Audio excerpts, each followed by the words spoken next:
those conversations that time, you really helped me find the right direction. And a lot of people right now are struggling with that.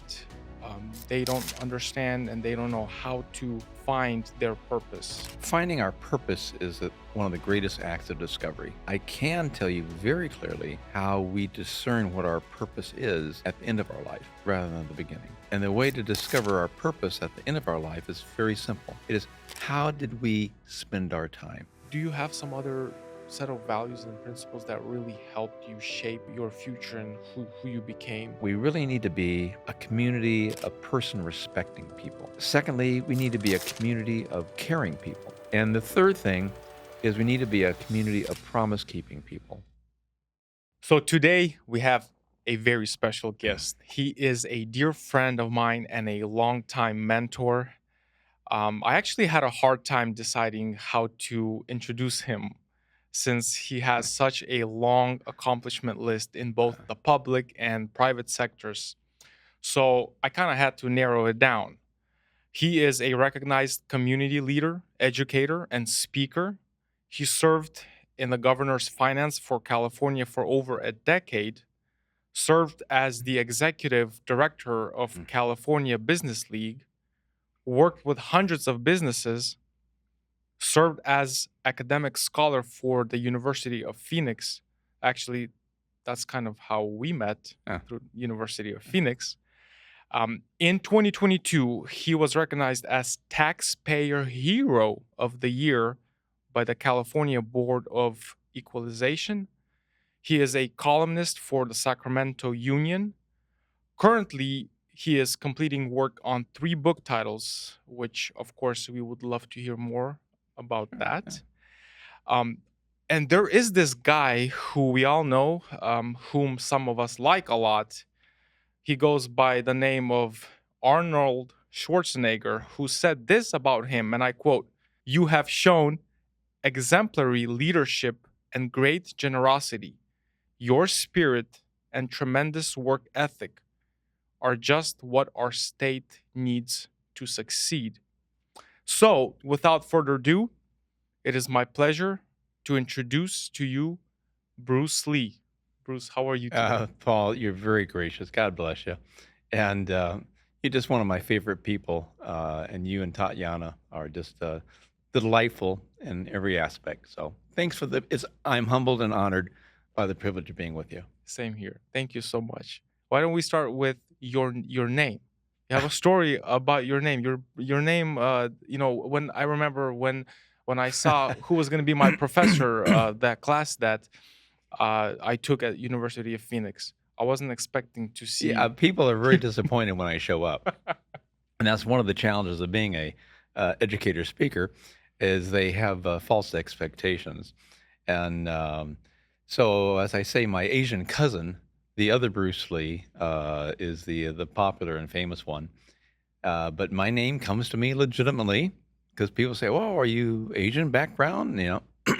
No, Lee is a family name that harkens from the English tradition and the Lees of the Eastern United States, the Lees of Virginia, the signers of the Declaration of Independence and the Constitution and this type of thing. And more interestingly, okay, that's the name Lee. The name Bruce actually came down as a family name also, which people don't realize. So we were associated with the Bruces of Scotland, that clan. And somewhere along the process, um, well, my father was a Bruce Lee, my grandfather was a Bruce Lee, my great grandfather was a Bruce Lee, my great great grandfather was Bruce Lee. It goes back many generations, and the eldest son, obviously, was named Lee, but had the name Bruce attached to it. So I'm named after my father. They called him Wade, and I'm Wade Bruce Lee the second. So they needed to call it. We'll call you Bruce. And then it came along this Asian gentleman who could totally absconded with my name, and I could tell you lots of stories of humorous things that have happened to me over confusion in the name. How about that one when you flew in you were telling us the story. I think it was on the first day of the class. Ah, flying into Hong Kong? Yes. Oh, that's so I arrived in Hong Kong, got out of my plane, got in a taxi, went to my hotel, and as I got to the hotel, I noticed there was this group, maybe 40 folks standing outside. And so we pull up, and I'm getting my bag out of the trunk of the taxi, and I thought, I wonder what's going on. And off to one side is sort of the group, and off to the other side were 3 or 4 what I call suits, the managers. So I thought, so I sort of walk over and say, "Hey, what's going on today?" They go, "Oh, Bruce Lee coming." I'm thinking to myself, "Uh-oh."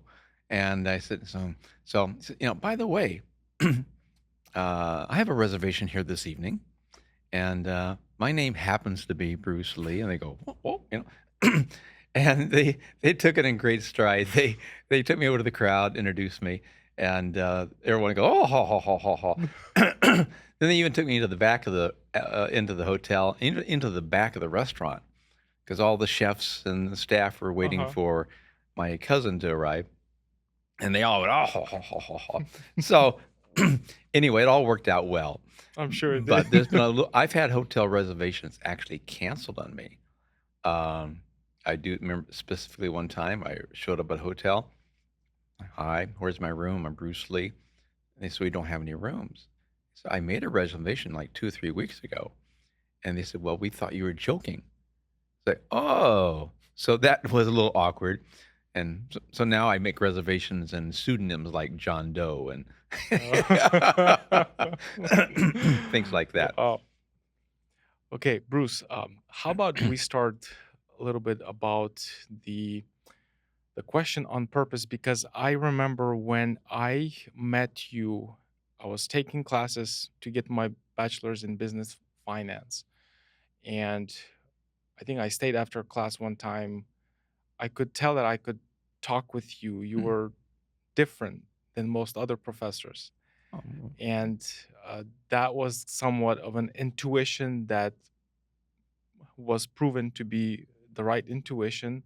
I just feel so blessed to have met you and started conversations. And then soon after that, I remember numerous times we met mhm. at in the mornings, had a lot of discussions. I was sort of in a phase of my life where I was trying to figure out what I want to do with my life as far as career path. And those conversations, that time, you really helped me Yeah. and find the right direction. And a lot of people right now are struggling with that.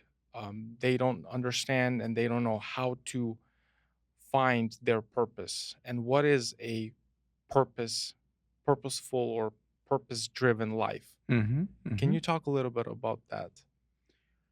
Well, sure. You'd asked me as we were getting ready for today, the question of who you are and what do you do and what's your purpose. And I think finding our purpose is one of the greatest acts of discovery, and it's something that is a bit of a mystery for everybody. Uh, now, I will let me back up just a moment, and you know, in terms of discovering my own purpose, I really had to understand, who am I? Why am I here? And I eventually discerned, that I was created by a wonderful God, and in that sense, I'm a child of God. And I was blessed to have marvelous parents, not perfect, but marvelous. And I love my mother and father so much. So I'm a reflection of them also, and the values. But this idea of discovering your purpose is an ongoing process, and I don't think very few of us realize who we are until we begin to go through some trials and challenges and begin to mature in that area.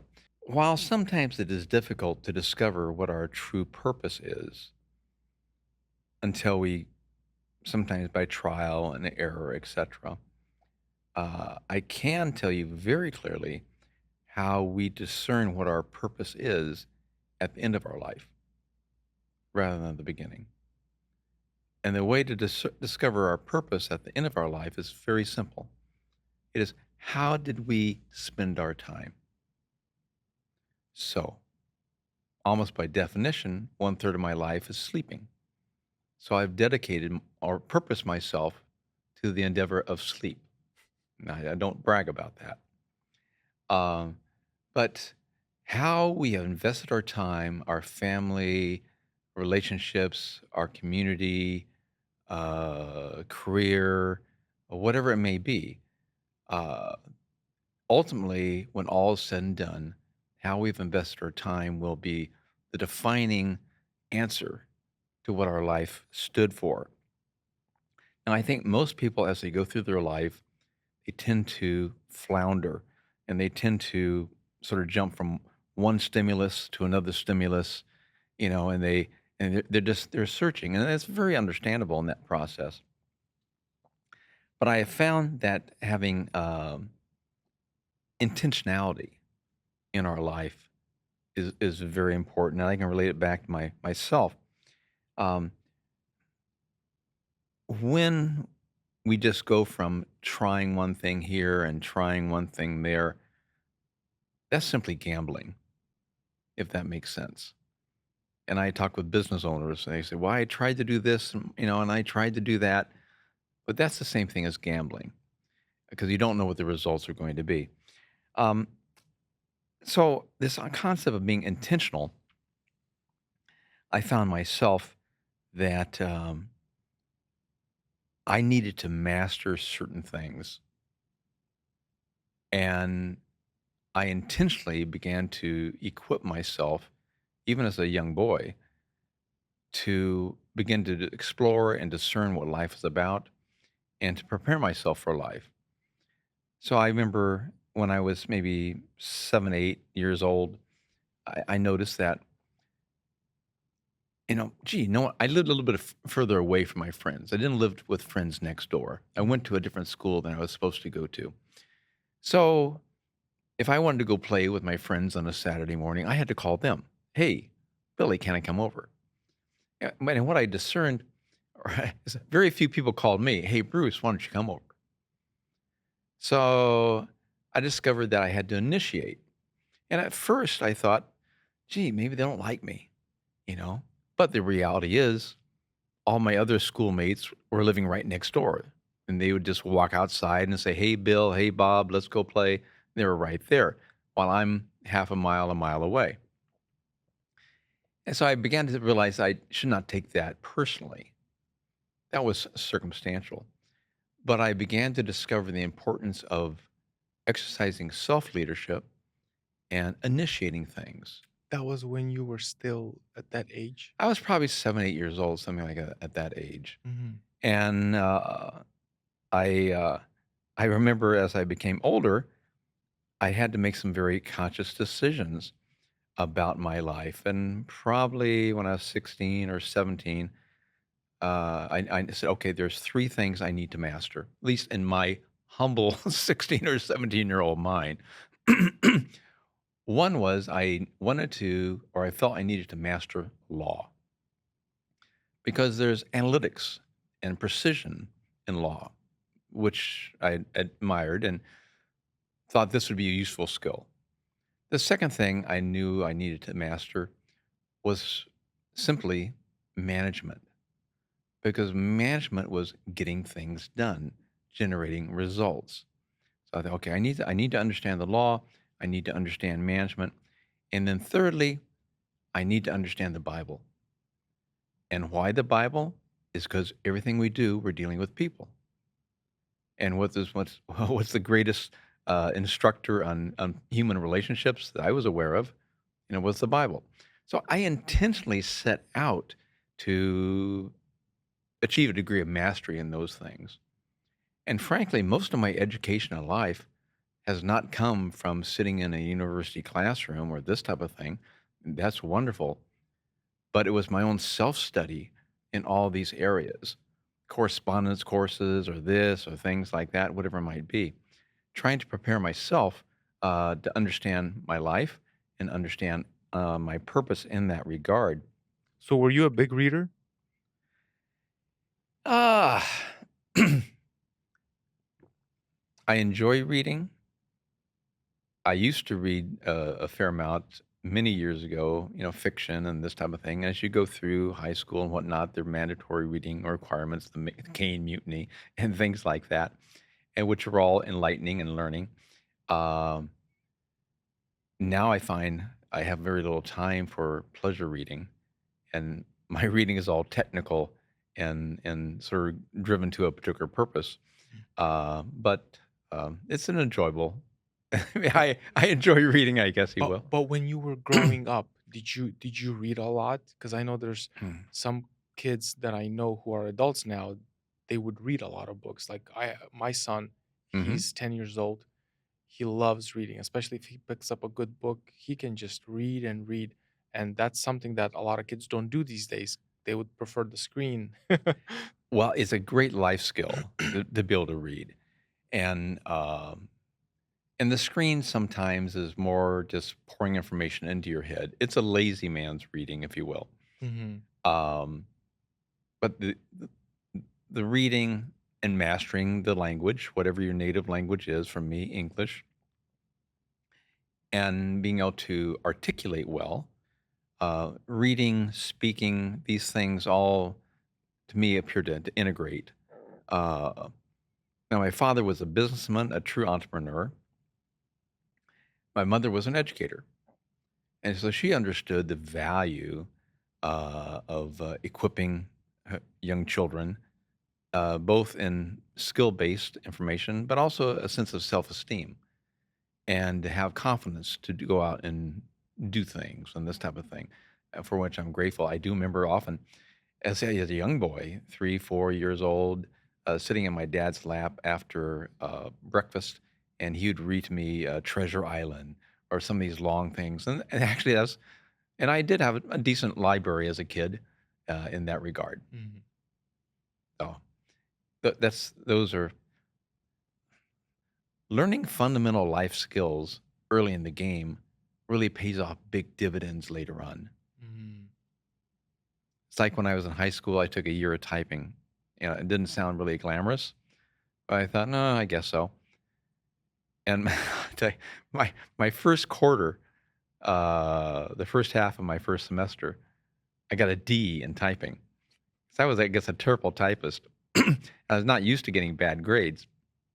The only consolation was my friend Bruce. I won't give you his last name. He sat next to me, and he got an F. And so I thought, oh, thank goodness, at least I. But it bugged me so much that I internalized in my mind a mental keyboard. And I found that as I was speaking to my English teacher or other people, I would say, "Good morning, Mrs. Huck." And in my mind, I'm going, capital G, good morning, comma, Mrs. Huck, period. How are you today? Question mark. And it stuck with me. And by the end of the first semester, I had an A. And I kept an A through the rest. But that skill, that simple skill of typing, is so valuable to me today to Wow. be able to do things speedily. Uh, but yeah, mastering basic skills, getting them under your belt is always it, it's not a bad Hmm. thing to do.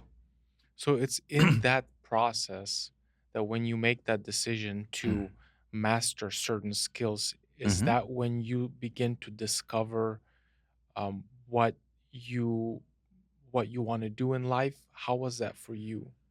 Well, I think a lot of those skills were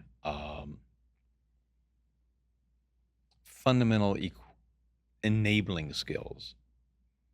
Now, how would I use these skills in my life? I wasn't really sure totally. And I began to discover certain things about myself. Um, I began, well, I'll give just a personal illustration. My high school principal reached out to me when I was probably a sophomore or a junior.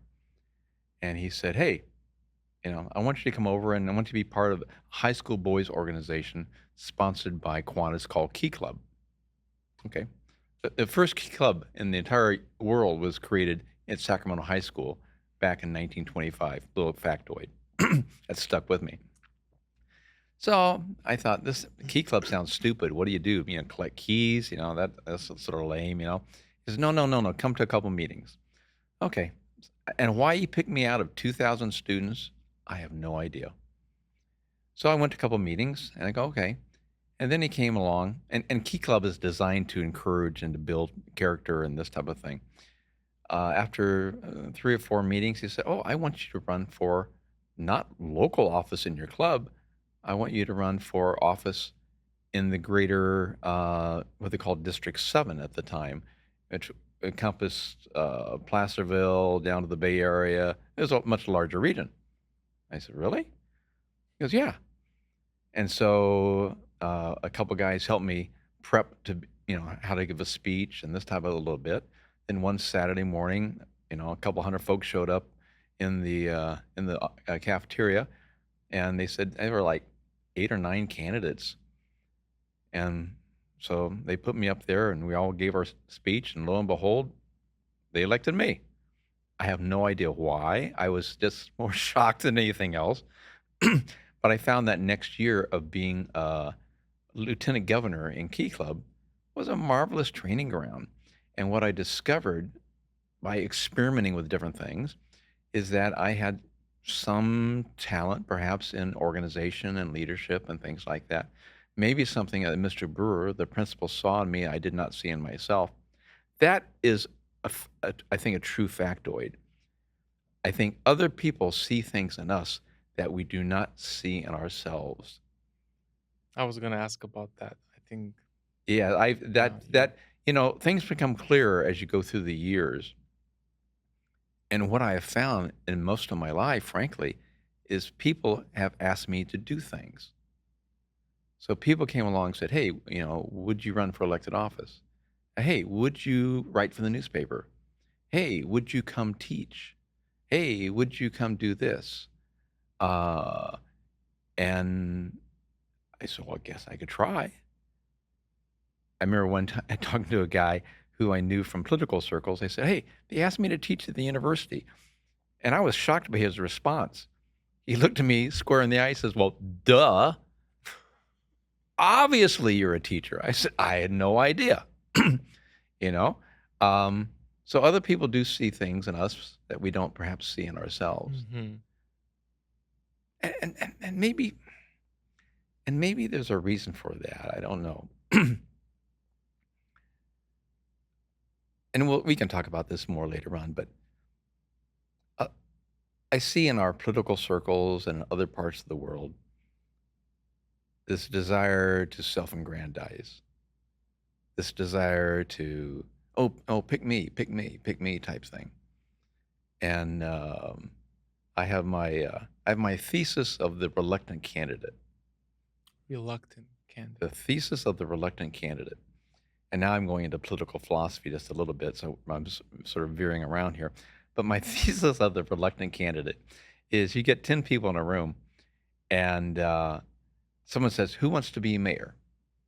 And everybody throws up their, "Oh, pick me, oh, pick me, pick." And I've been in these rooms. I've seen this happen. Oh, no, oh, I really. Now, why do they want to be mayor?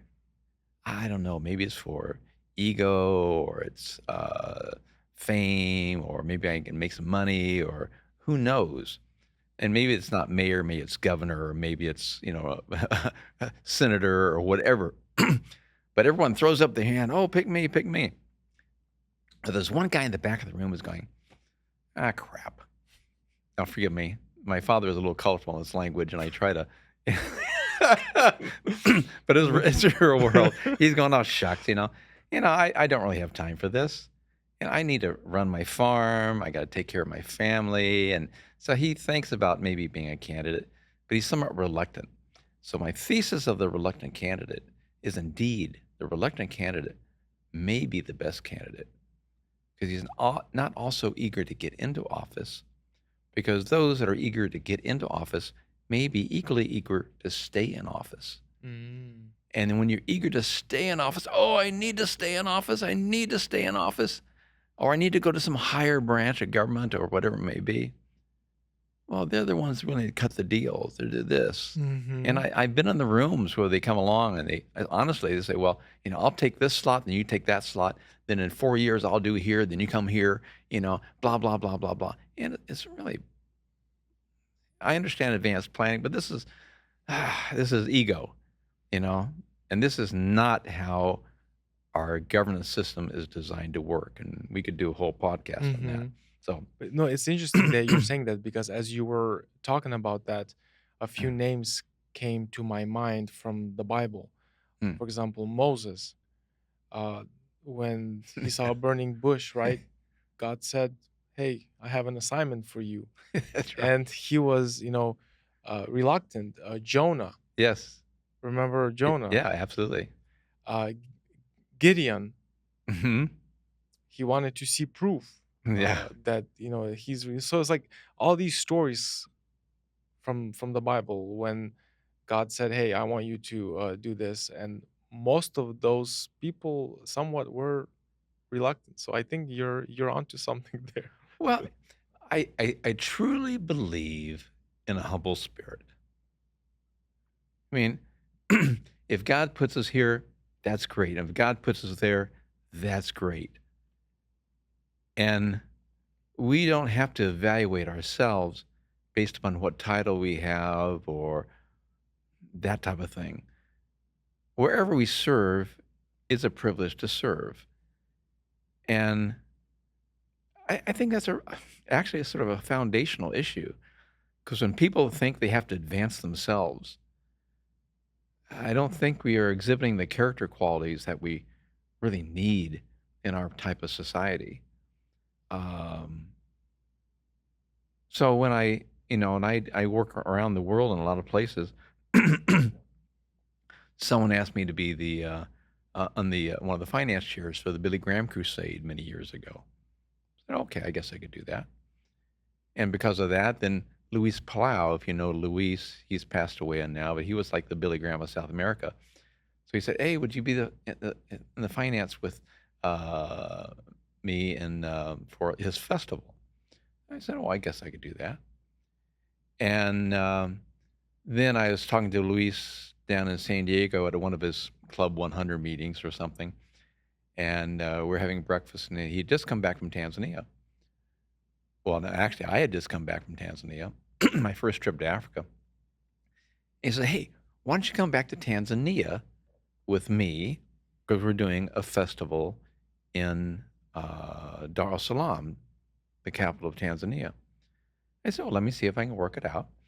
And I was able to get over there for a week or so.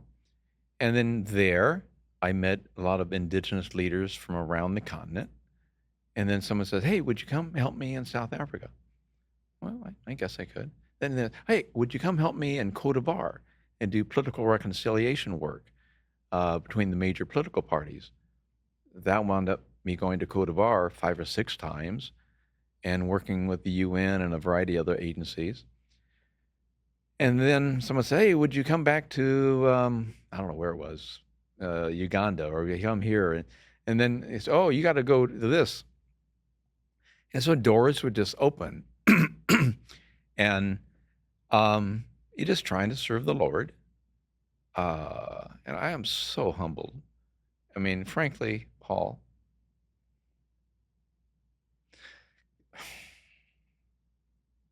God has been so gracious to me, and it's not because I deserve it. It's just His pure mercy and grace, Paul. And so when I have the privilege of doing something, it is not out of a desire to earn brownie points with God. And, God, if I'm good enough, will you let me into heaven someday? You know, God already granted me that privilege, even though I didn't deserve it. So what I maybe I'll have the chance to do is out of gratitude to Him. People ask me sometimes, they say, "Oh, isn't it fun traveling around the world?"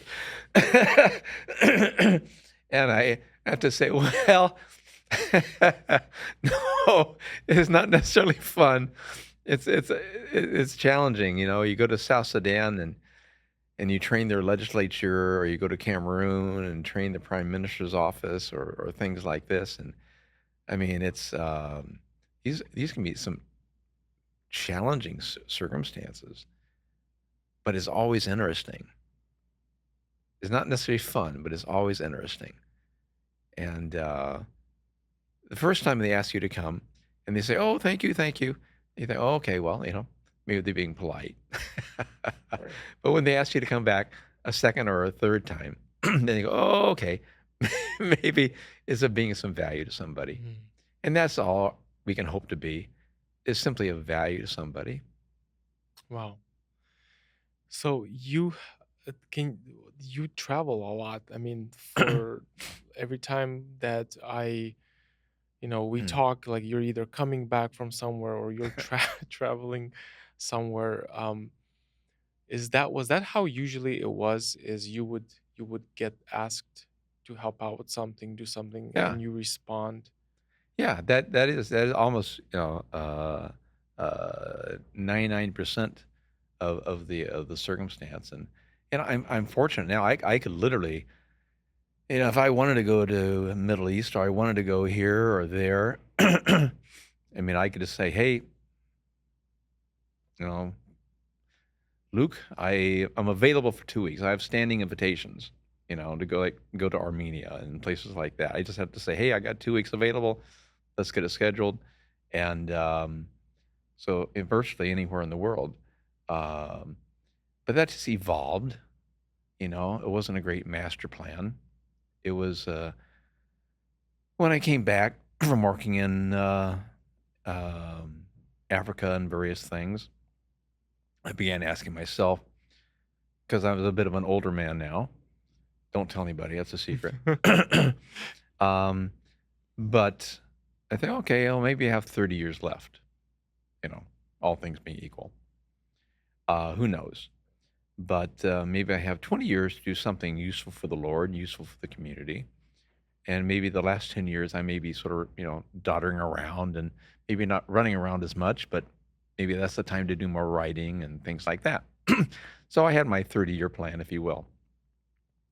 But it just evolved and evolved. The massive levels of human need are in the world is staggering, just staggering. And I had an individual one time ask me about the issue of free chickens, or Cageless. cageless Okay. chickens, and treating our chickens right. I said, okay, that's a noble thing, I guess. I'm pro chicken. um, but and I said, well, that's worthwhile, I'm sure. But I look around the world and I see the famine, and I see the murders, and I see the the hopelessness in so many parts of the world. So, I think there are maybe a few priorities just a bit above happy chickens. Yeah. But, we're so isolated here in America, and we're so, unfortunately, we've become a little naive. We've been so blessed, and we tend to take that for granted. We don't realize how we have all the privileges we have and what is required to maintain that. You're so right about that. But I every time I travel to another country, and when I come back, it's almost always the same conversations with Tatiana and I Mhm. about how like if you grew up here in this country and you haven't Hmm. really been out much, um, you have like this sort of vision. Well, once you start going out there and actually participate in some of the things, some of the needs, maybe even like even a mission trip for somebody who's Mhm. still young. Mhm. Um, I mean, that changes perspective a lot. I well agree. If you grow up, you only know what you know. Hmm. And this whole idea of being intentional about improving your learning and your experience base, I think is very important. But you only know what you know, and probably many Americans think the world is sunshine and lollipops. You know, excuse my cough. Chatting with colleagues in Namibia the other day, and they say, "Oh, you have a microwave?" Okay, yes. Oh, you have a refrigerator? Oh, yeah. Oh, you got more than one car? Yeah. Oh, out of their realm. When we take this first time I went to China, I came back and I had made several unique impressions, and this was prior to the quote the great opening of China. Had to get special permission, had my Chinese handlers monitor me 24/7 and all that type of stuff. But American poor had a refrigerator, you know, they had a healthcare system, they had a car. I mean, American poor and nowhere compared to the world's poor. I remember the first time I was in Manila and I went outside Manila into the slums and literally, these are just 10 cardboard shacks for miles and miles and miles as you could look down the horizon and seeing the big skyscrapers in Manila there, looking down this, seeing the sewage run down in these little narrow 3-foot wide alleyways between these houses. I mean, these people were poor.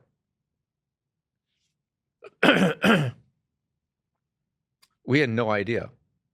We had no idea.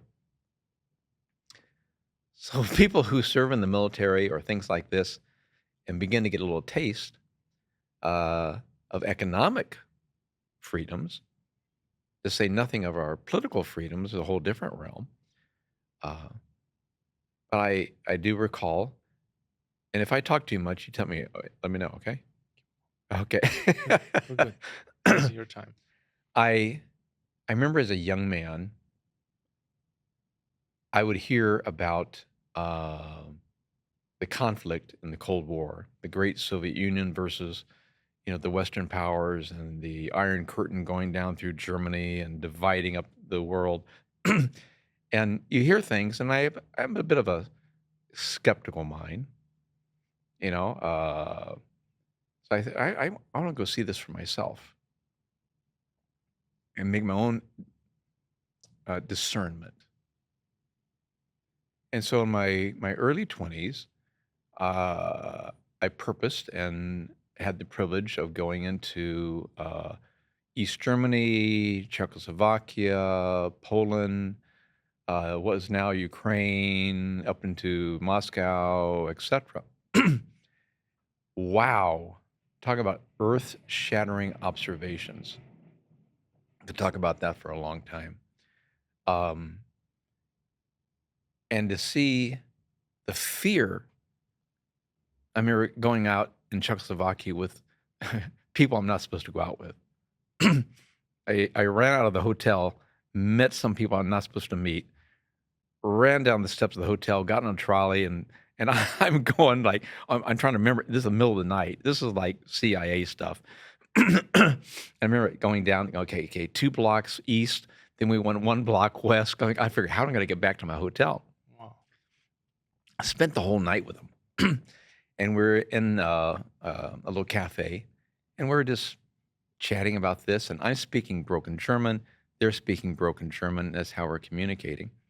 And I'd say something, and like I like to scuba dive, and they go, oh, they say, oh, shh. I go, no, no. So, what's the matter? Please. Oh, okay. Well, I guess we won't talk about scuba diving. And they were chatting, and then I was, oh, please. Oh, okay. Well, don't talk. Eventually, they took me to their home where we could talk more freely. But to see the burden in their hearts, the lack of freedom, the fear of your environment, intimidation, that made a big impact upon me, Paul. And a big impact. And I remember coming back at the steps of the Los Angeles Unified School District because I had to go down there for some meetings. And this administrator came out and we're standing on the steps and I was telling him what I had just experienced.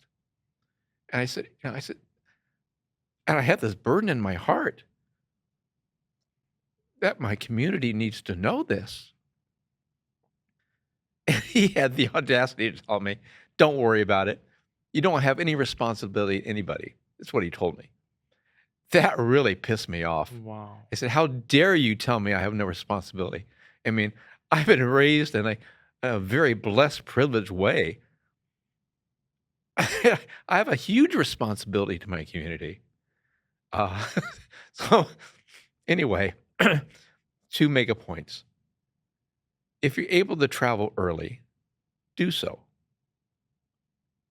Those experiences then will benefit you the rest of your life. I see many people that have traveled a little bit too late, Hmm. you know, and but yeah, travel early, get experiences, try things early in your life, and that will pay long-term dividends. Being intentional, thinking long-term, we're very short-termed in our thinking. Yeah, you know me, I hammer on the students about that all the time. Our financial planning, our life planning, how do you find a good spouse? I mean, these are things that you just most people, I think, like I did in part, just sort of bumble into it. But Hmm. we can talk more about that. I have, No, you know, you're so right, and Mm, it has become so much more difficult right now, with like mm, the instant gratification. Almost any system that's out there designed, and it's also designed by our government, that um, almost like pushes for quick, fast, mm, easy, mhm, right now, mhm, yeah, right? Get the reward right now, and then pay for it later. Even the latest programs they have right now, where it's like, I heard about this. I don't even know. I'm not really familiar with this, but I guess you can request your paycheck even before you work.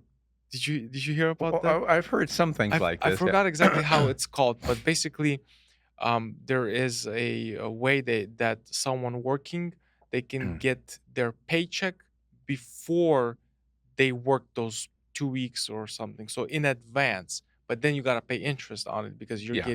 you're dipping into the cookie jar ahead of time. Well, there are organizations, paycheck in advance type thing, Yes, that yes, will yes, do yeah. this, but they're making their money, one way. Mhm. Someone's making some money some way. I think about um, what life is like as a youngster. We we don't know what we don't know, as I mentioned. And there are 4 steps in learning. The first step is unconscious incompetence. We don't know how stupid we are, you know? The next step is conscious incompetence. Oh, and this is a huge leap. I really realize how dumb I am. That's a good thing. Because then the next step is conscious competence. If I really think about it, I can do it well. And eventually, we've learned it so well, it becomes unconscious competence Mm. in the process. But we come along to, I use this illustration, and perhaps I used it in one of our classes. You know, people are born and they 6, 7 years old, whatever, then they're trying to be launched for life, right? And I liken it to this coming to the edge of a giant ocean. Here we look at the Pacific Ocean.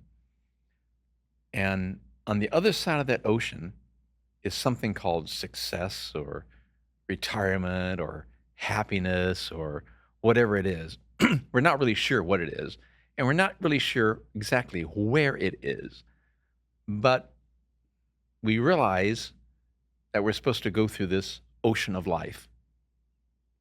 Now, some people start off with a nice little motorboat because their parents had wealth or whatever. And some people have a yacht.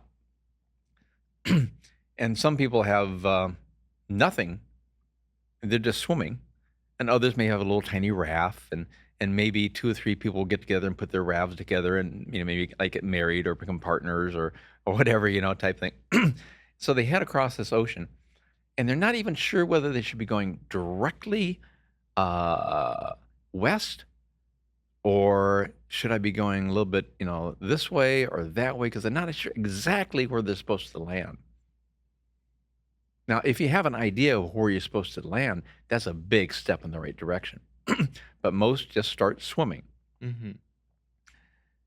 Now, what they don't realize, in this ocean, there are currents. And even though they think they're on course, they're subtly going off course, perhaps. And they don't realize there are sharks in the water. And they don't realize there might be pirates out there. And they don't realize there may be mutinies on the boat and things of this nature. So they're just doing the best they can. But the more we're equipped intentionally, by God's grace, by our parents, and I could think of a few areas where I wish my parents had equipped me a little bit more, but my parents only knew what they knew. um, we make our way out toward this thing called success, or however you might define it. And that's sort of a daunting, scary thought, because many Mhm. drown on the way, or they die of starvation for one reason or other, a lack of provision, whatever it may be. I think there are many elements of the analogy that may be useful. And my intention was simply to get students to begin to think, Mhm. what is it you want? Where are you going? Why are you going there? Let's be a little intentional about this. I would have students coming into my class, and let's say I'm teaching a marketing class, and I say, what, for day one, why are you in my class? Well, the typical answer is, well, it's the next one on the list. And I say, that's a crappy reason to be in my class. What are you studying? Well, I'm studying business. Why are you studying business? And how does marketing fit into business? And I would expect you to come ask me and tell me, what is it you need to learn? Mhm. Now we're talking about something. Because if I'm just pouring information into your head, maybe it'll stick, maybe it won't. But if you see a need, and I'm glad to address your needs, teach you the things you need to know, and maybe add a few other things you haven't thought about. But if I have a responsibility to teach, you certainly have a responsibility to learn. And the learner should be in the driver's seat there. Mhm. At least that's my political or my philosophical point of view. Personal responsibility is such an essential value in our society. Uh, it's essential in our political freedoms, it's essential in our economic freedoms, and it's essential in our culture. When we believe that we can just not take responsibility, someone else is going to take care of me. Well, that's a bad foundation. And if we think I don't have to be responsible because it's all his or her fault, this victimhood Yeah. mentality, Mhm. that's not a very good foundation. Um, but not to go too far afield. No, you're a lot of what you just said. I'm also right now at this point where I'm observing the difference between when I was growing up, because I was born in Ukraine. Yes. The whole system, political and everything else, was completely different. Um, at 7 years old, at 8 years old, we in Ukraine had the amount of responsibilities and what we were responsible for, what we had to do, and we didn't ask any questions, was probably equivalent to somebody right now in this country maybe having, in their 20s. Mhm. Um, and that gave us a different kind of upbringing. We came here, um, things are different. Like I have a brother who was born here.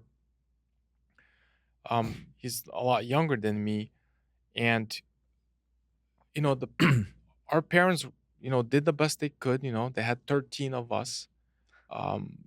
They came to America when they were still in their early 30s, but they already had 10 kids. And so obviously, parents want a better life for their children. Mhm.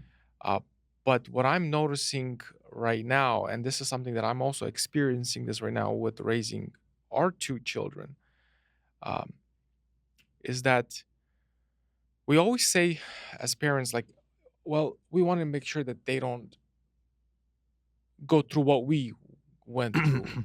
Let's make it a little bit easier for them than how it was for us. And I think right now it's already going overboard with that, because now it's like I'm noticing that, hey, that's actually not a really good thing for the kids if you're handing them everything. Yes. Um, because my parents, came here with so many kids, they had, they could not buy us a car, each Mhm. one, right? So Mhm. I knew when I was about 12, 13, I knew that at 16 years old, I want to have a driver's license and I want to drive a car. I knew my dad's not going to buy me a car. So what did I start preparing myself mentally? I got to go and earn money so I can save the money Yeah. and buy myself a car. So in that period between, 13 and 16, I learned how to earn money, how to save Yeah. money, Yeah. learned the short term, long term concept, short term versus long term, meaning that Mhm. although I could spend this $100 right now and buy something, I would rather have a car when I'm 16. So Yes. let's put this money away, right? And right now, things have changed like in this country. So like sometimes I have to like intentionally make certain things a little bit difficult for my son, 10 Okay. years old, Yeah. just because I want him to learn a lesson that you're not going to be given things all the time in your life. That's not the way life works. We don't want to raise our kids for them to be dependent on the government, on Mhm. handouts, on things that things will be given to them, right? But a lot of people are raised in a different way where they are used to. So when they are already an adult, they're realizing that either the that spigot that parents they shut it off, A- and now they're depressed because now they have to actually go and maybe try working, earning some money, and they realize that it's not that easy because when you haven't worked and not used to that kind of life where you have to actually physically do something or Mhm. be at a place for x amount of hours, um, then life becomes very, very difficult. And then they're looking out to the government. The government's waving, We're gonna bail you out. yeah. Well, I think you're wise in what you're doing with your children. And ultimately, we have to say, well, what does a well-functioning adult look like? Okay. And how do we nurture and groom our children to go from this to that? Now, unfortunately, many people never mature. They just grow taller.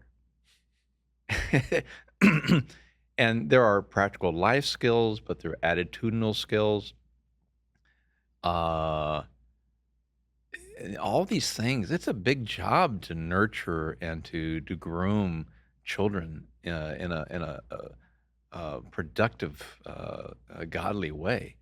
It's being a parent is a difficult job. I know when I had my children, I intentionally set out, man, I'm going to study these books. I'm going to listen to this. I'm going to faithfully every day listen to Focus on the Family with James Dobson. And man, I was taking notes how to do the best job I could. Not that I was, I know it's far from perfect, but I really tried, in that process. Um, Other people may take, well, it'll all work out. I'm a bit more of a a planner than that regard, but I do think, teaching children responsibility, is so important. I don't know if my parents intentionally did this. I mean, I got a little bit of an allowance, but, I know if I got an A in a class, then I'd get, 2 bucks or 3 bucks, or, if I got a B, I get something less, etcetera. And I know, I paid for my entire college myself, and it wasn't as expensive then as it is now, but, I worked and I applied myself, and I remember as, a young teenager, maybe 15, 16 years old, I had a very, uh, very immature, system. So I said, "Okay, I got X money, so I'm gonna open, like, 6 bank accounts. Okay, this bank account is for savings for the car. This bank account is for emergencies. This bank account is for whatever, something else." But that was my very rudimentary way of thinking, "Hey, I gotta plan ahead." And eventually, I got a financial system like Quicken and whatever, and I could put it all in one account, and it became a little more sophisticated.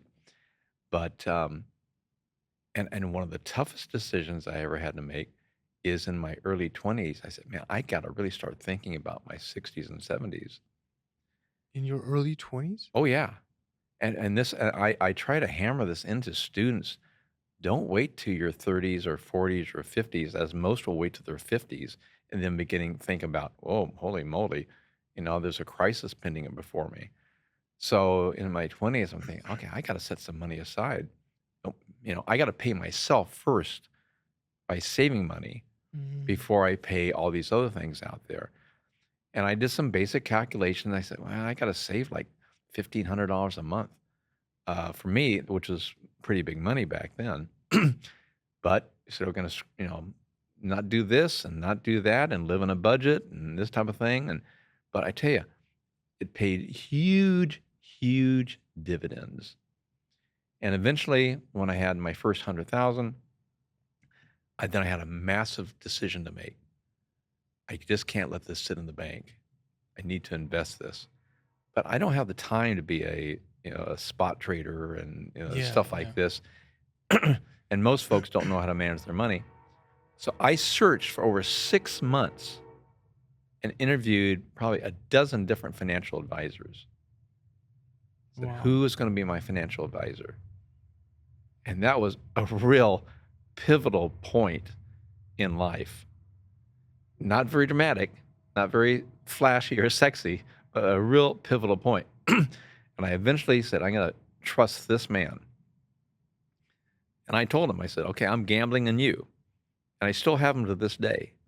And Wow. he's done a fantastic job, fantastic job. And now I'm fortunate, I'm blessed that I don't have to really worry about finances particularly, you know? And I still have to be mindful because you could spend your entire estate in 2 days if you Yeah. if you if you want to. Well, to But me, you don't seem like the guy that would do. but, yeah, planning ahead is such an important, um, life skill. What are some of the other values or principles that you can recall, whether they were something that your parents taught you or something that you picked up early?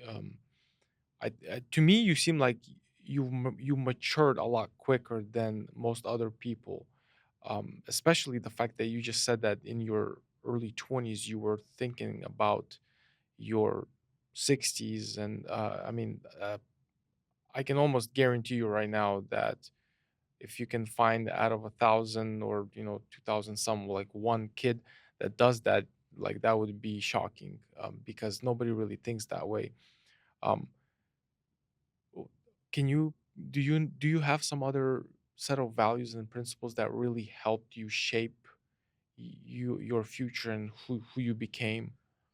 Well, I do believe the value of discipline is very important. Um, I remember going through my first years in my undergraduate work, and I had to figure out I was in the quarter system and 10 weeks in a quarter. Like, okay, now how am I going to do this to manage this workload? And so I came up with a little plan. So in the first week, I'm going to do 2 weeks worth of work. That means when I start my second week, I'll be beginning to work on the third week. Wow. Now, the reason I did this, because I thought, okay, I'm mastering things in the first 1 or 2 weeks. And while I've read this materials, etc., and began to do the assignments, when I actually get to the lecture on this topic, it'll make more sense and it'll be reinforced. And then ultimately, I'll finish all my work by the end of the 9th week. So I'd have one whole week not to have to worry about any, normal work, but just focus a whole week on getting ready for my finals. That was my strategy. And it worked pretty well, I guess. I graduated. But, it's just being disciplined to do that, putting off immediate enjoyment for future gain. That's the definition of maturity.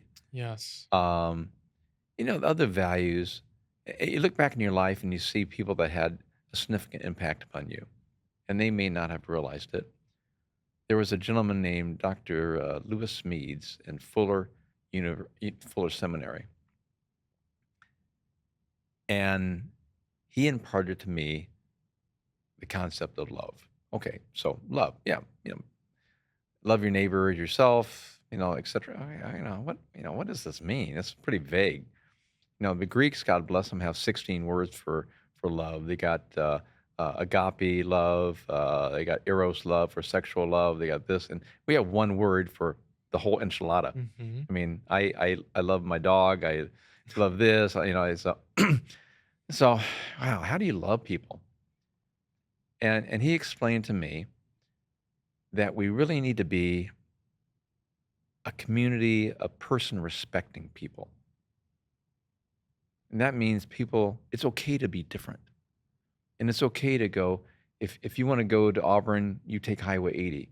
And if someone else wants to go to Auburn, they can go around through Georgetown. And, it's a little longer, but it'll still get to Auburn. But that's okay. Secondly, we need to be a community of caring people. And that's not just saying, hey, how you doing? Fine, fine. Okay, great. But hey, how are you really doing? And do I really care about you? Or am I just caring about myself? And the third thing is we need to be a community of promise-keeping people. Now, the only way we have any ability to control our future is by relying upon the promises other people made to us. The government says, oh, you have Social Security. A spouse says, oh, I'll be there when you're old and aged. Hmm. We tell our children they can rely upon us. So, considering the importance of promise, two things come to point. We have to be very careful about what we promise. We cannot be flippant. And if I say to someone, yeah, I'll pick you up at 5th and Elm at 5 o'clock tomorrow, I damn well better be there. I better intentionally purpose to be there. Careful what we promise, and then be dependable to fulfill those promises. That was a life-changing lesson for myself. So I began to understand what it meant to love people, and that put, rubber to the road, in a real way. I can now evaluate, am I really loving this person, or am I being a jerk to this person, And when you take and I believe this in human relationships, because so much of what we do has to do with human relationships. When you combine respect and care and promise keeping together, that makes a strong rope, a strong bond, in human relationships. Oh yeah. And yeah, that was a very impactful lesson to me and has impacted my life. I hope by God's grace, I'm somehow living that out with others. So that's important in terms of principles, I think. And there are other principles too, but Those are great. Wow. Thank you so much for sharing. Um, Bruce, I wanted to ask you this, if you don't mind. To me, it seems like right now, you turn on TV, you go on X, used to be Twitter, and other platforms, and there's just so much division. One conflict shows up somewhere in the world, and now it's not just a conflict in that region. The conflict becomes global. We Mhm, just saw what's going on in the Middle East. mhm. Um, and here in our, in our country right now, it's, 2024, which is an election year. Um, is the media really saying the truth when they're showing that there's so much division, or do you think we as Americans were actually not as divided as they're saying? Well, there are political divisions, philosophical divisions, moral divisions that exist around us. I think we have much more in common than we realize. Uh, but sometimes we're so focused on the immediate things in front of us. I mean, I know people who say, "Well, I could never like a Democrat. You know, I could never like a Republican." And to me, what an immature thing to say. the what can unite us, I believe, and there's more that should unite us. We have more in common than divides us. And of course, the media, they're there to sell coverage. They're there to sell newspapers, and so that's part of their business, and that's an interesting business in and of itself. But what can unite us, I would suggest, is humility, listening, uh, improved thinking and analytical skills. When I'll go do political reconciliation work, like in Cote d'Ivoire or other places in Africa, what I found, you could take some enemies who are sworn enemies, and they'd show up with their bodyguards and this type of stuff. But then you go off on a little safari and you begin talking about, well, my daughter went to blah, blah school. Well, my son did too. Mm. And you begin to see yourselves as people, you know, first of all, not just sworn enemies. When we can learn to be assertive without being aggressive, then I think we can achieve a greater unity. When we learn to avoid the typical problem solving method, the typical problem solving method is this: I see a problem, and you see a problem. I define the problem in my terms. You define the problem in your terms. That's all very natural. I come up with solutions in my terms. You come up with solutions in your terms. And then we come together for a problem resolution meeting, which is often just a problem solution selling meeting. And often what may happen is if I can pummel you to the ground, then I go, aha, I sold my solution. Or you get so pissed off at the whole thing that you just go, okay, I give up. Do whatever the hell you want to do. I'm out of here. But the solution, the problem is not solved. You may have put a band aid on it, but you've not solved it. And you've just increased the division between the parties. In contrast to what I'll call needs based problem solving, Okay, there's a problem. I see it. You see it. Yeah, all right.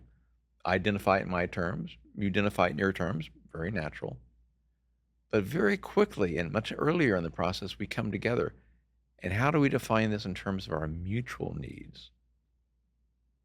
And then we go into what are our mutual possible solutions? There you really, it takes a little longer. It takes a little maturity. It takes a little patience. But that's where I think you get lasting, more lasting solutions Mhm. than what we approach at. Um, Two other points. I was offered this. What do people want in the world? And they have problems and they're trying to get these things. They're trying to get money. Ah, you know, so why do people like money? Because, oh, it's economics, it's power. They're trying to get fame. Oh, they're trying to get power, just sheer power. I want to be the governor. You can't be the governor, whatever it might be. Leads to obvious conflict. I offer this as an alternative. This takes a little maturity. Rather than our aim being money, power, fame, let our aim be discovering truth. Hmm. As an elderly lady told me one time, there's always three sides to every story: his side, her side, and the truth. So if we're humble enough to say, let's find truth, not as I want it to be, hope it to be, prefer it to be, but as it is. Wow. Is the world flat or is the world round? There's probably a truth there. And there's still people arguing that in some Oh, areas. yeah. But if our goal is to find truth, then you and I are no longer adversaries. You are now my ally. You're my Wow. companion in this journey. And that automatically brings us together in the process. The other thing I'll mention is that we have to realize that humans are flawed. An elderly friend of mine who I think has passed away now down in the Fresno area, Willard Barrett, told me this 100 times. Quote, I'll use this in some of my presentations. I'll get it on the big screen. Quote, Willard Barrett, people are no damn good, unquote. He said, there's a few people here and there, they're okay, but as a species, no damn good.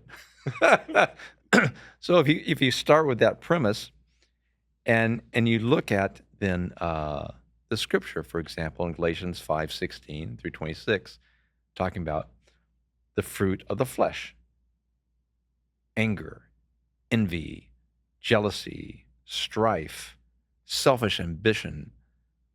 That is the fruit of the flesh, which probably is the human nature in all of us. Mhm. Who is the most selfish person in the world? Any guess? It's a baby. A baby? Yeah, the baby is the most selfish person in the world. It's all about me. Why, I'm wet. Why, I'm hungry. Why, I'm tired. Why, this. Why, that. All about me. It's only through the loving nurturing of parents, etc., that hopefully that child begins to mature in the process. So we're all in that continuum there someplace. Mm. In contrast to the fruit of the Spirit, which I know you know: love, joy, kindness, peace, self control, goodness. Against these things, there is no law. So I have discovered in my own journey that the only thing that can really change the human heart that I have discovered is the work of the Holy Spirit in our heart. Amen. That's been my discovery. It hasn't been reading this self help book or doing this or doing that. That may help. And maybe at some point here, I can tell you about my own experience there. But discovering that changed my whole career trajectory, because I came out of the university with being trained in management and business, and I thought I would go into government. But then I realized that government doesn't solve problems. Government at its best just muddles through. Government puts band-aids on things, but it was only the work of the Holy Spirit that changes the human heart. And so that put me in a whole different trajectory in my career, and that took me into the ministry for over a decade. And I've been so privileged. We speak of we look at our society, it's made of three components: an economic component, a governance component, and a cultural component. And there are many different types of government: tribal, dictator, fascist, democracy, monarchy, you name it. Mhm. Many different types of economic systems, everything from a command and control on one end by the state or whoever to total laissez faire. But then our value system, who we are as a people, what do we honor among each other? Some people in some parts of the world honor the clever person. Oh, he ripped that guy off. You know, he made an extra $100. Wasn't he clever? You know, and they honor that. Other systems honor integrity, being truthful, love, looking out for each other. When you have a cultural system of that nature, that actually is the keystone to allowing you to have a self-governing society. A self-governing society that we have here in the United States is built upon the fact that you have self-governing people who can control themselves. They don't need a policeman to say, stop at the red light. They know they're supposed to stop at the red light. They don't need someone saying, don't do this, don't do that. They know themselves that they're accountable not just to the policeman or the government. They're accountable to their family. They're accountable to their God.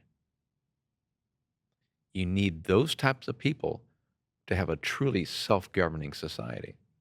And frankly, you need those type of people for an effective free enterprise system. Mhm.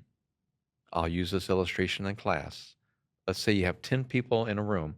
It's everybody in the world. And you got 10 people here and they say, okay, well, who needs shoes? Well, I can make shoes. And who can raise chickens? I can raise chickens. And you're bartering and selling and you've got a thriving economy. Now just imagine you take one person out of the one person out of the tent out and replace that person with a thief. Okay, so now you're bartering. So, oh, hey, wait a minute. I thought I was supposed to get a healthy chicken. This chicken's, bah, you know. Oh, hey, didn't I give you a $20 bill? And I only got change for a 10. Oh, well, maybe we ought to do receipts now. Oh, maybe we ought to do content specs on my contracts. Oh, now we got to do this and now we got to do that. None of those things add value to the economy. They're pure cost on the economy. But when your word is your bond, you build trust and you build integrity. So the quality of our people really is foundational to everything else. I was with a state senator one time, and I asked him, I said, of the people in the Capitol, how many make decisions that are based upon rhyme and reason that give consistency in their policymaking process? And he said, well, maybe 4 or 5. I said, ooh, that's very discouraging. And then he took me, he said, I remember this very well. He said, come to my window. So I got up and I walked to his window, looked over at Capitol Mall, and he said, see all the people out there wandering around? I said, yes, sir. How many of those people are making life decisions that are based upon a set of guiding principles and rules that give them coherency and consistency in their life? I said, well, Senator, maybe a handful. He says, that's exactly right. We under this dome are merely a reflection of them out there. Wow. We are pulled from them out there to come in here. Mm. So this importance of values is eminently important. And I constantly speak about this throughout the world where I go, because we're going to get no better government, no better economy than the quality of people that we have in our society. Um, Well, when you just mentioned those three, it reminds me of I wanted to ask you about that logo on your website Mm. of multi-directional faces. Uh-huh. Um, can you tell me can you tell us a little bit about where did that logo come from? Well, I mentioned traveling early in life, and when I was 15 years old, I was in Pompeii, Italy, and I had a study tour. I studied in 4 countries in Europe. It was a good way to sort of you cut your teeth on traveling and this type of thing. And I remember distinctly first time I saw England because I went to England first, then France and Switzerland and Italy. uh, I was coming across the Atlantic and I looked down to the north and I saw this island or the beginning islands of Great Britain. And I thought to myself, son of a bitch, it really is there. Now, again, pardon my French. I came from a very colorful, my father had a colorful language. He wasn't quite a sailor, but even as a young boy, I thought, oh man, I got to control this. But yes, it really is there. And so, just because someone put it on a map, I wasn't going to blindly accept that. Mm. But I wound up in Pompeii, Italy, and I found this cameo on a cufflink, and I liked it. To me, the three heads meant looking to the future, looking to the past, looking upward, looking downward, as being having a sense of perspective, and I liked it Mm. so much that I changed it. An artist took that and drew that into my personal logo, Mm. and the concept of threes, the Father, Son, Holy Ghost, past, future, present. I mean, there are a lot of Yes, yes. things you can put into that, but that's always been meaningful to me personally. Okay. Thank you for sharing that.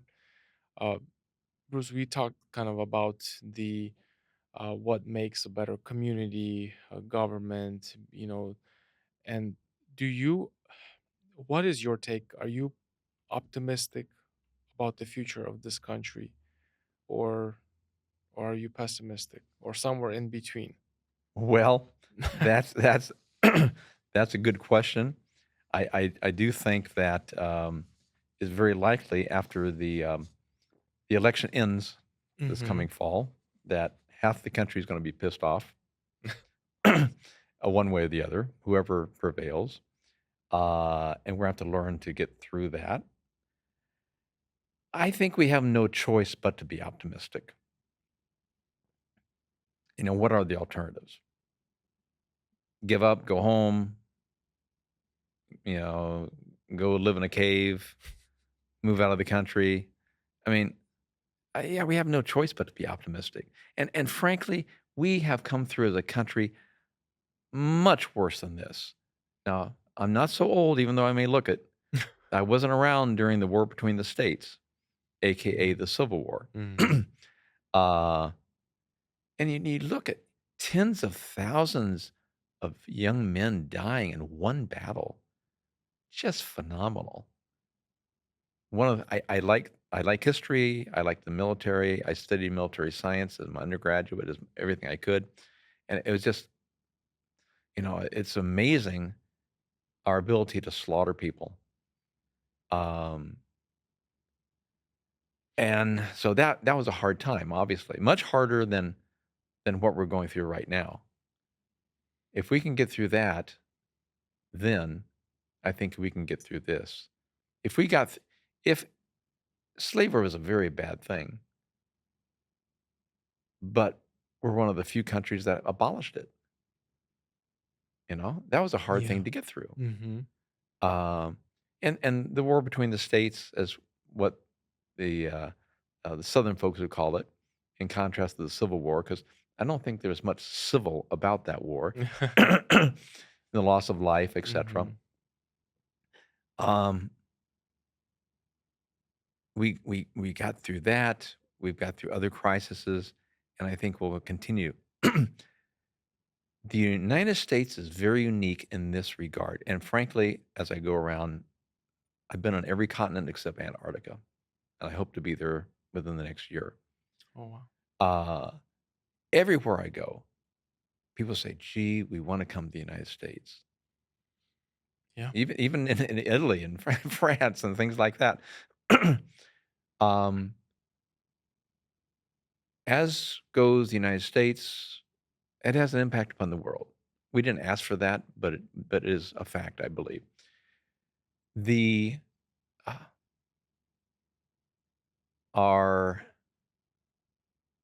country was the first country not founded on a personality. It wasn't based upon a personality, a monarch, this type of stuff. Our country was founded on an idea. And one of the elements of that idea is that our rights come from God, not from government, not from other people. Mhm. And we really need to be very protective of that. If you look around the world, Soviet Union, European countries, etc., on average, the form of government for a people changes every 30 years. 30 years.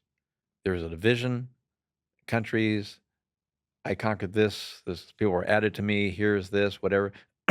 I go from this type of constitution and I rewrite it. Now I have this type of Mhm. constitution. The government changes every 30 years on average. The United States has had one constitution, 230 plus years. That is phenomenal. And that is not something to be taken for granted. It is not lost on other people. It is, as I say, it's a privilege to be born free because I didn't have anything to do with it. It's a privilege to be born free. It's a responsibility to live free, but it's a duty to die free because the only way our children and grandchildren will be born free is because we maintain that. Our freedom can be easily lost in a generation, easily, easily. Let us not be blind and foolish about this. And we're looking at Newt Gingrich one time said, "The world is a dangerous place." This I believe. And I so well agree with him. You see what's going on. There are foreign actors out there who don't like the United States, and we've made mistakes in public foreign policy and things of this nature, and we need to take responsibility and live up to our responsibilities. Uh, but there are individuals out there who actively have an agenda against ourselves. The world is a dangerous place, and we need to take care of our inherent matters, our fiscal integrity. And sometime we'll have to talk about this maybe, is like so bad at the federal level. Mhm. And I've dedicated a lot of my life now to fixing that problem, which is a whole intricate thing in of itself. But people need to fulfill their responsibilities. We are the owners of our government. Much of my life has been spent on empowering people not to sneer at their government. Because when they sneer at the government, you go, "Ah," Mhm. they're simply sneering at themselves and to take responsibility for that. Um, so let's be optimistic. Let's work hard. I can attest to you personally that a band of 20 people with $6,000 can defeat a major tax in the city of Citrus Heights, funded by the city, purported and sponsored by the city and all their cohorts, and with the pro campaign being funded to $60,000 to $70,000. About a couple of years ago, we defeated that. That's so encouraging. You know, we've done a lot. Local people can have a lot of influence. I happen to be the president of the Sacramento Taxpayers Association, and through that type of thing, we can take good heart in people working. It doesn't. You don't have to have a million people, but good, honest people of integrity like yourself, who are given the means to work collaboratively, can make a big difference. There is so much more that I wish we could cover, and we didn't even get through all the list of the things that I thought we would discuss, but looks like our time is up. And maybe I really hope that maybe we can do this again, and maybe we can go into other subjects which we just barely scratched the surface on today. But I just want to tell you that I really value and honor you. Well, Um, you have been uh, just God sent in my life. A lot of the well, things, a lot of the conversations that I've had with you, I remember those mornings. You didn't have to do that. I'm not your son or grandson, but you gave me your time, which is something that in our life it's really valuable because we only have a certain number of days um, that we live on mm, this earth, and we cannot manufacture more of that. So every hour is precious, and I know that you look at time like that as well. And the fact that you have given me so much of your time, I will forever be grateful to you. well, Thank you so much. Thank you so y- much for coming on here. This was an honor and a privilege for me. well, you're much too kind, and I'm grateful. And as I often will say, if you see anything good in me, don't give me the credit. Give the credit to the good Lord. Because really, that's where the credit deserves to be. And it's a joy learning, and it's always a joy learning together. And we all have a lot more to learn together in the process. I know you were asking me, and some major stories that changed my life, etc. And at some juncture, I would love to share that with you. Uh, may not be the time right now, but it would be an honor to come back and chat with you as you think appropriate. We will do that. Thank you. Thank you so much. Okay. God bless you. Thank you. God bless you too. If you like this video, here's another one for you to watch. And if you don't want to miss the next video, subscribe to the channel and hit the notification button.